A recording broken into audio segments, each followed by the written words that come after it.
Görüyor musun? Abi büyüklere saldıramıyor. Aa bu da burada pusmuş bak.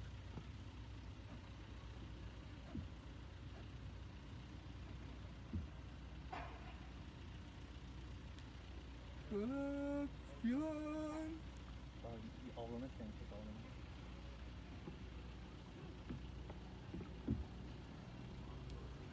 Bak bak sol tarafına bak.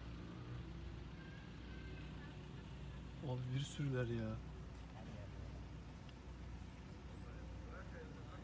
Oo, hadi lan yakala lan.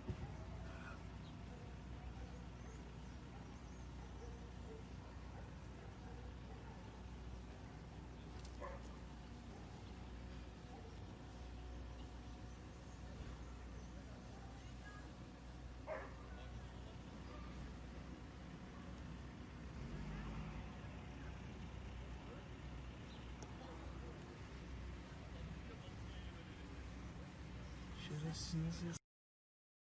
Oğlum net Joe White'da gibi hissediyorum yani ya. Oğlum bunu nasıl yakalamazsın ya?